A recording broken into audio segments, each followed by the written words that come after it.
Okay, so hello guys, magandang araw sa inyo and welcome back again na naman sa ating channel. At sa panibagong video tutorial na naman. Okay yun, so bali kung mapapansin nyo, balik tayo sa mga wiring diagram since tapos na rin naman yung ating MIUI Sporty and meron na nga pala tayong motor na pag-i-install lang sa actual at nabuo na natin yung ating motor star. So lahat ng diagram na itinuturo natin or itinututorial natin, i-actual natin yan dito sa motor star na binuo natin. So mabalik tayo sa topic. Bali kung mapapansin yung mga boss, mini driving light tayo. Basic installation tayo ng mini driving light na 4 wires. And hindi na natin ginamitan ng relay kasi halos yung mga mini driving light ngayon kahit di mo na gamitan ng relay, pwede naman. Okay, so umpisa na natin mga boss. Bali kapag mag-install nga pala tayo ng mini driving light, so kailangan meron tayong battery dyan. So 12 volts. Hindi tayo po pwedeng mag-install ng mini driving light na wala tayong battery kasi masisira yung ating mini driving light. Gawa ng AC type yung pagkukuha na natin ng supply. So dapat meron tayong 12 volts battery. Okay, so to sa 12 volts battery natin mga boss, meron tayong positive at negative dyan. Then sa positive mga boss, dyan connected yung fuse natin, yung stock fuse ng motor natin. From positive terminal, tatawid yung current natin papunta sa fuse, dadaan yan sa fuse. Papunta ngayon yan dito sa ating ignition switch. So kung mapapansin nyo, 2 wires yung ignition switch natin. Pero kung 4 wires yung ignition switch ng motor nyo, so wala kayong gagawin sa dalawang wire. Ang hahanapin nyo lang is itong kulay black, which is itong accessories wire. So dyan lang tayo magpo-focus. So from positive terminal ng battery, tatawid lang yung current dito sa ating ignition switch. Ngayon kapag sinusi mo, turn on mo yung susian or yung ignition switch. So dito pa lang masusuplayan yung ating accessory wire na tinatawag. So sa accessory wire, napakaraming connected dyan mga boss. Dyan na yung headlight natin. Dyan connected yung headlight. Dyan din connected yung brake light, tail light, busina at marami pang iba.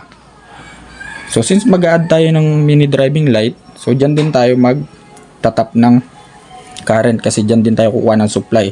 Ngayon punta naman tayo sa domino switch mga boss. Sa domino switch natin mga boss, 3-way switch yan. So may 3 wire din yan. Ang tatandaan lang natin sa domino switch, lang lagi natin yung common wire nya. Ayan. So kapag sinabing common wire, dyan papasok yung supply papunta sa mismong switch natin.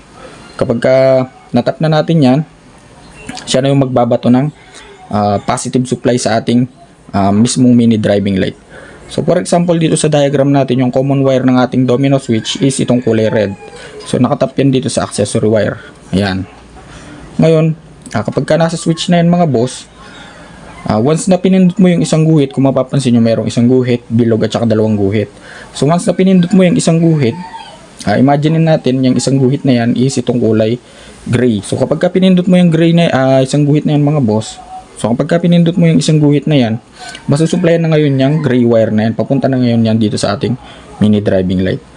Next naman kapag pinindot mo ulit yung 2 guhit, ito sa baba, so siya naman ngayon yung masusuplayan yung blue wire, papunta ulit yan dito sa ating mini driving light.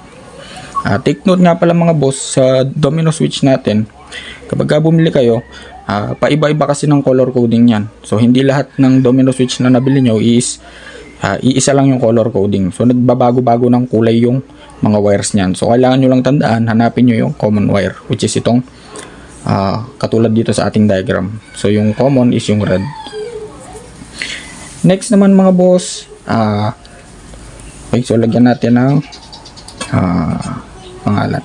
So imagine itong isang guhit na to, yan yung ating high. Yung wala ng tinta. Ngayon yung 2 guhit naman, yan yung ating low. So take note, nasa inyo na nga pala yung diskarte mga boss, kung anong high and low yung gagamitin nyo. Yung high nyo ba is yung yellow or yung low nyo ba is yung white. So common kasing settings yung ganon. Okay, so kapag pinindot mo tong isang guhit, yan papupunta ngayon yan sa gray wire. So yan ngayon yung iilaw, yung high.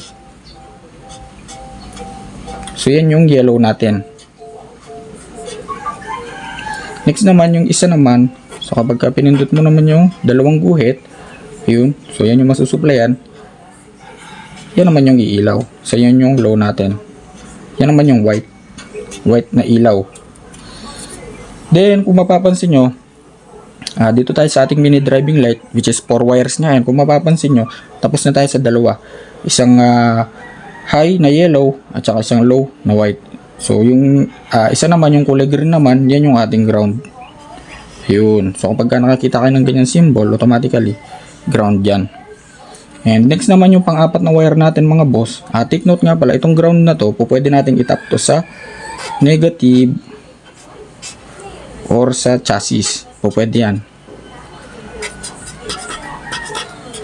Ayan. Pero mas mainam kung sa chassis para hindi na tayo gumamit ng mahabang wire pag apangin natin papunta dito. So sa chassis kasi mas malapit sa bakal. Yun. Ngayon dito naman tayo sa port wire mga boss. Kung mapapansin nyo, 4 na wire yan, ano. So kapag tinap nyo to sa positive, yan yung combination ng white at saka yellow. So kumbaga yun yung ating passing. Ngayon sa passing switch mga boss, same lang naman yan. Kukuha pa rin tayo ng supply dito sa accessory wire natin. Yun.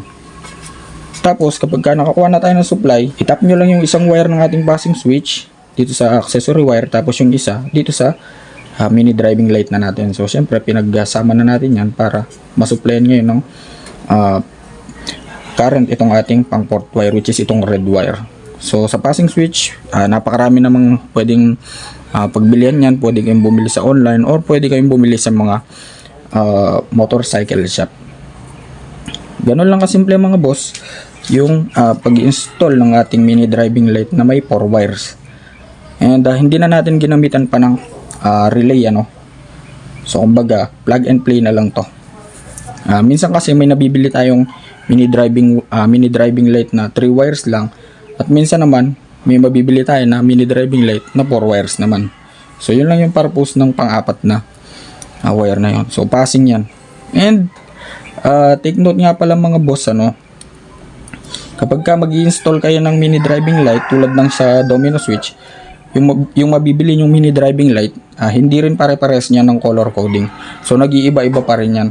So ang gagawin nyo kapag kayo na yung mag-i-install, hanapin nyo muna yung ground. So itap nyo sa negative. Pagkatapos yung tatlo ay positive na yan. So yung isa ay yellow, yung isa ay white, at yung isa naman yung combination, which is yung pang passing. So ganun lang yung technique para hindi kayo mahirapan mag tap nito. So pwede nyo muna siyang itest sa battery bago kayo mag-tap ng switch sa mismong actual, para matandaan nyo kung ano ba yung yellow, kung ano ba yung white wire, yun. So kung anong kulay ba yung mga wires nila. And dito naman mga boss sa ating accessory wire, minsan kasi nag-iiba-iba rin ng color to, depende sa brand, ano. So yung accessory wire ng mga Honda at mga China na motor is kulay black yung kulay. Sundan nyo lang yung susian. So karugtong ng susian yan. And sa Yamaha naman is kulay brown, at sa Suzuki ay kulay orange. So yan lang mga boss, napakasimple lang ng video natin yun. So bali hanggang dito na lang, at sana may natutunan kayo. At kung nagustuhan yung video na to, so please like, share, and subscribe.